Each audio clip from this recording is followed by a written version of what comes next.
Got him. Biggin. Biggin. Come here. What's going on, y'all? We are out here today on the CHUBBY Pro Angler, and we are getting ready to go out here and target some flounder. Got my buddy Sean back there, and yeah, let's get to it. See if we can catch some fish. Y'all stay tuned. All right, so we're gonna start off this morning fishing around some structures, a lot of rocks and stuff over here. An area that holds a ton of bait, which brings in a ton of flounder. The lure that I'm gonna use to target the fish around these rocks is gonna be a Bugs Flats jig. I will talk more about this jig a little bit later on. Let's see if we can hook up on some fish.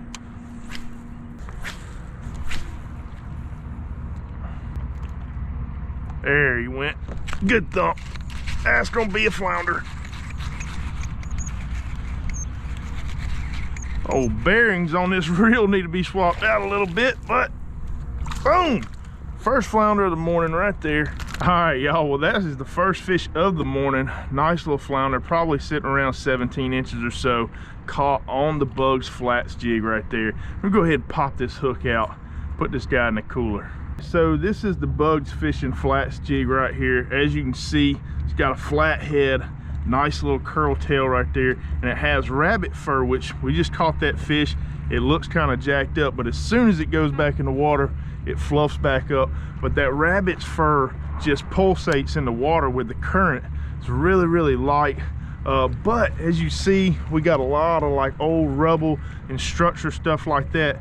The reason that we're using this flats jig is because that hook sits up on the top and you get that flat head, so I'm getting hung up a lot less. If I was using like a jig head or something like that, that hook would be falling sideways and getting stuck down in those rocks. But with that flat head right there and the hook sticking up, as I'm coming over the rocks, it keeps the hook facing up and out of the rocks, which really makes it an awesome lure to use anytime you're fishing around rock jetties or structure. I use it a lot to catch redfish, but I feel like this lure really shines when it comes to flounder fishing. I will link these down below if y'all want to check them out. Just visit the description, I'll have them there. But definitely a lure you should have in your box. All right, I only picked up that one flounder down on the rocks. We're gonna start fishing around some marsh grass. We got some marsh islands and stuff in this area. The tide is perfect. Should have some flounder hanging around these areas. He's on. He's on. There he is. Oh, what do we got? Flounder. Flounder number 2 in the boat. Right off the point on the back side of this island, working it down through. Caught our second flounder of the day.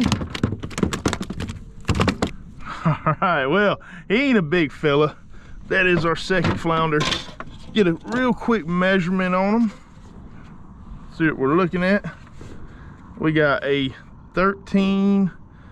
That is a right about 14-inch flounder. Stop. All right, buddy, I do appreciate it. We're gonna let this guy go. I think we can catch some bigger ones. He is legal. We're gonna go ahead and let him go. Bye-bye. All right, well, we are definitely picking up some flounder here and there. We haven't been on them too thick yet, but I'm just taking this flats jig and giving a couple light little bumps, reeling it in just a little bit, scooting it across the bottom. And that's pretty much, something just bit it. That was bait fish. Pretty much the deal. There's a couple of ways you can work it. I've seen some other guys work it to where they just kind of slowly reel it across the bottom. It does have that curl tail that's constantly displacing water. That can trigger a lot of strikes. But my favorite retrieve for flounder is just light bumps off the bottom, just like that. Oh, good thump. Good thump. That's a trout. All right, that trout knocked the fire out of it. Little guy, let go. Bye-bye. See you, buddy.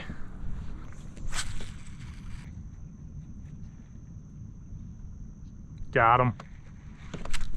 Got him. Feeling like a flounder. It is. Flounder number 3. Another little guy. That one's smaller than the last one, but we are on them. Haven't been on this grass too long. We've already picked up 3 flounder. All right, well, there he is. See you, dude. Get bigger, man. Dude, he took off. All right, so we are on some flounder. Only a matter of time before we come across a big one, but check it out, y'all. I have a Patreon page that has a flounder masterclass on it. It literally covers everything A to Z. So if y'all are out there trying to learn a little bit more about flounder or just get a little bit better at flounder, be sure to check that out. I will link that up here and down below. It covers everything y'all need to know. It is $15 a month, but that does support me. And if y'all want to, y'all can go over there, subscribe to it for 1 month and cancel it after you watch the videos. But that's just another way that I help support myself to be able to come out here and produce content for y'all. So go over there, check out that content, and I'm sure there's some good information for y'all on flounder fishing. All right, so I went ahead and swapped my reels out so y'all don't have to listen to the bearings drying in my last one. I also did switch over to a white color. I was throwing pink earlier. I like to throw pink and chartreuse in low light conditions, but now that the sun's coming up, swapped over to a white. Also, if you notice, the marsh grass that I'm targeting has this real loose grass that's coming out here. What that tells me is that there's a lot more depth under the grass. I'm not able to see the roots or anything like that. But also it's just looser grass, so it allows for more bait to get up in there, and it has pockets for those flounder to pull up in. So whenever I see marshy areas that has that grass that's just kind of got these patches in the water, that's the areas I really want to focus on. That might be a flounder. It is. That feels decent. Same spot. It's not a good one. About the same size. That is flounder number 4 in the same exact spot. About the same size too. He felt good. He was definitely trying to stick to the bottom.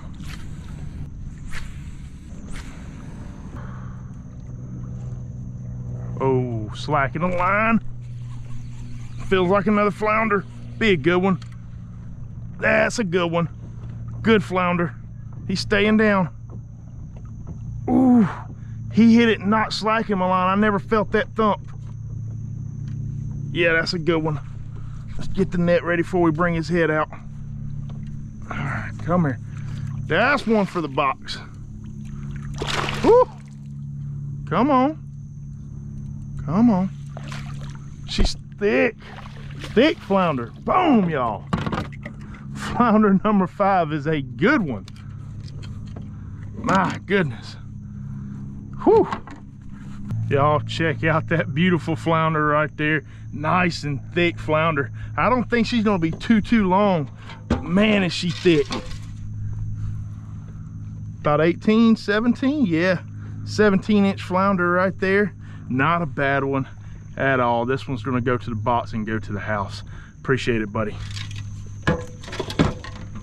All right, y'all, if y'all are enjoying this content, be sure to hit the subscribe button. We got a ton of awesome adventures planned for y'all. A lot of offshore trips, a ton of more flounder fishing trips, more videos with more tips, stuff like that. We got some overnight solo camping trips planned. Y'all be sure to hit the subscribe button to get to see all that content. We got a lot coming y'all's way. Good thump. Another one. Same spot. Oh, it came off. Dang it, Nate. That was another good one. Oh, we got to set the hook harder.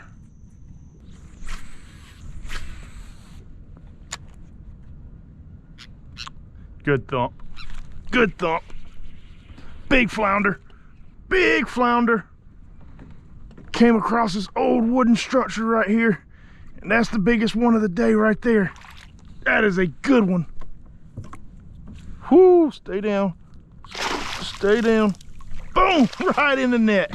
Y'all, look at that giant. What a stud of a flounder, y'all. My goodness. Come here. Chill out. Y'all, look at that flounder. Man, I think that one's gonna go a little bit over 18. Whoo, yeah, 19 and a half. What a fish, y'all. Another one on the old flats jig. Oh, don't you bite me, dude. Y'all, what a beautiful, beautiful fish. That is our 6th flounder, 3rd one for the box. My goodness, gut is just super, super fat. These are one of my favorite fish to target. Nothing thumps quite like a flounder. I mean, when you're sitting there jigging and you just feel it bite and you're like, oh yeah, that's him. Boom, just insane. I absolutely love flounder fishing. All right, well, that was exciting. Like I was saying, just came across this old pier right here, some wooden structure. Flounder just love anything that can be considered an ambush point. A flounder's gonna love hanging around. That bridge right there, I would say personally, I really prefer to target them around marsh grass because I can just catch more of them per mile, I guess, as you can say, because I typically cover a ton of marsh while I'm fishing, but I just feel like you're going to catch more around the marshes, whereas this structure right here may only hold 1 or 2 that I can get to bite. But yeah, bridges, rocks, old, you know, docks and pilings, stuff like that, it's going to hold a ton of flounder. Got him. Biggin. Biggin. Come here. Another one. Another one on this piling. That's a stud. Come here.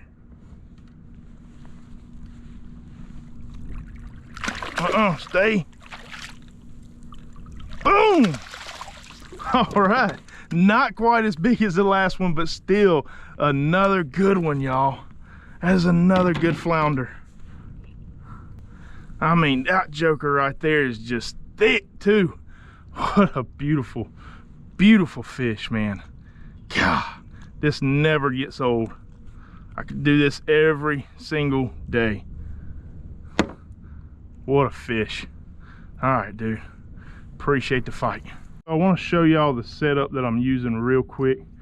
The rod, which I think is probably the most important part of all of this. When I'm jigging for flounder, I like to use a medium rod, and I use around a 7-foot. This is a 7.2 medium, and then a fast action, which gives me a real quick reaction on that hook set, drives the hook really deep in these flounders. So this is a Chubby rods. I would highly recommend this rod right here. I will link it down below, but this is only a $130 rod, and it is 100% made in America with American components. Awesome rod. I can't say enough good things about it. But I'm just running 15-pound braid right here to a 15-pound fluorocarbon leader. And then we already talked about the Bugs Fishing flats jig right there. Amazing jig for flounder. And then the reel that I have here is a Shimano Aldebaran 50 size spool, which is not completely necessary. I would say this reel is overkill. I use this a lot when I'm trout fishing just because it's insanely light. But something like this is not needed for flounder fishing as far as the reel is concerned. All right, so great day on the water. I'm gonna go ahead and head back to the house now, and I'm gonna cook these flounder up for y'all. I'm gonna show y'all a pretty good recipe that I love using for flounder. We got some good ones in the box back here, so y'all stay tuned. We're gonna head to the house, cook this flounder up. We are back at the house now. Y'all check it out. This is what we took home from the day. Got 5 flounder right here. Gonna fillet those up and use a few of them to come out here, cook a nice little recipe. I'm gonna go ahead and clean these up, and I will meet y'all on the deck. We'll cook this fish up. We have already lit the pit here. As y'all can see, the skies are really, really dark. We are racing the clock here. Thunderstorms are approaching, but we are about to whip up an awesome flounder dish. We're gonna be doing a grilled flounder over a lemon cream sauce on some angel hair pasta. Should be really, really good. Y'all stay tuned. Let's whip this thing up. Ingredients we're gonna be working with to start off. Y'all check out this flounder right here. I mean, that is just a beautiful, beautiful white fillet. But check it out. We got a Ziploc bag here. Y'all can use a bowl, a Tupperware container. I find Ziploc bags to work the best. But we are just gonna whip up a real quick marinade for this flounder to sit in. All right, so we're gonna go in with some extra virgin olive oil. We do need a good little bit. We got 6 fillets we're gonna be working with today. So I wanna make sure I put enough olive oil in there to completely coat the fillets. So from there, our base seasoning is gonna be Old Bay. I know Old Bay is kind of like a northern seafood seasoning. They use it a lot around like Maryland, places like that, but it's really good stuff. I like it. But yeah, we're going down with a good healthy amount of Old Bay, and then to that, open that up a little bit better, we can work with it. We got some onion powder, going in with some onion powder. We don't measure, we just kind of eyeball. Garlic powder. And here I just have a cracked garlic, pepper and salt blend, so a SPG. All right, so we're just gonna toss this real quick, get everything nice and combined. Just making a marinade. All right, and then from there, let's go ahead, take our flounder fillets, put them in the bag.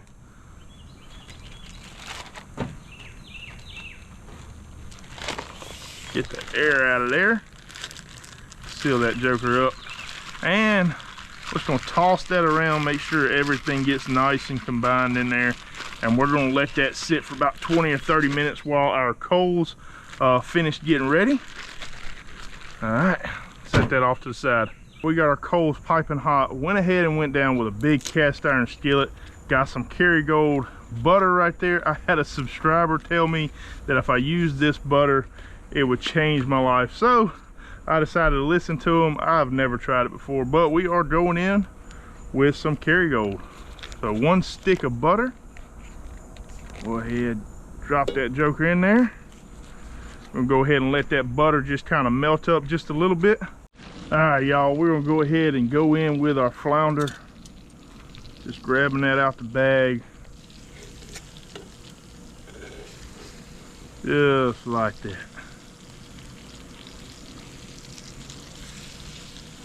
There's just enough room for all 6 fillets. We crowding the pan a little bit here. Hey, it's gonna be all right.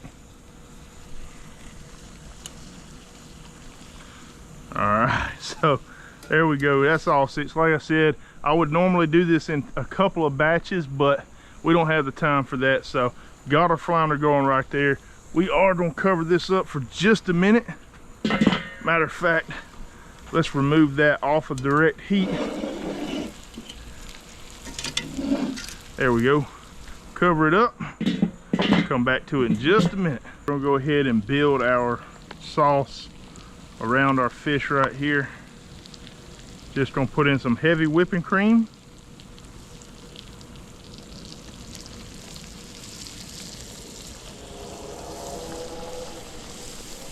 There we go. I'm gonna move that off the heat just a little bit. All right, and then to that, add your Cajun seasoning of liking. This is just from Louisiana, some stuff we had around the house. And I'm gonna sprinkle that over the top, just like that. Now what we're gonna do is build kind of like our lemon profile flavor. We're just gonna put a little bit of lemon zest down in there. Just like that. And then we're gonna squeeze the juice from that lemon. 1 whole lemon going in with the juice. And from here, we're just gonna take that fish. Doesn't matter if it's broken up or whatever. We're just gonna go ahead and break it up. That way we can kind of mix all this flavor in there. And then whenever we get our noodles, we can kind of just ladle the fish over on top of it. All right, we're gonna cover this up and let that run for about, I don't know, 6 or 7 more minutes, and then it should be ready to eat. Should be ready to go, y'all. Yeah. I don't know what that looks like to y'all. To be honest, the fish was never meant to be broken up, but pulling out of the pan, replating it, putting back in, I just didn't feel like the fillets would stick together. And I don't think there's really anything wrong with this right here. It smells absolutely amazing. Because this pan's piping hot, I'm gonna set it down right here so it doesn't mess up anything on my aluminum top over there. Got my angel hair pasta right here. I'm just gonna scoop a little bit of this fish and sauce over the top right there. I wish I had a little bit of parsley to maybe pretty it up for y'all. But hey, like I said, we have been racing the clock. We did beat the rain, but there it is.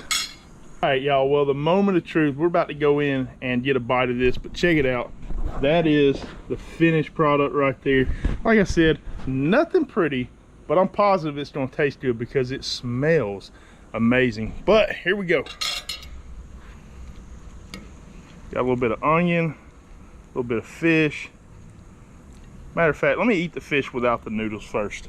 So, a little bit of fish right there. That's good. It's killer, y'all.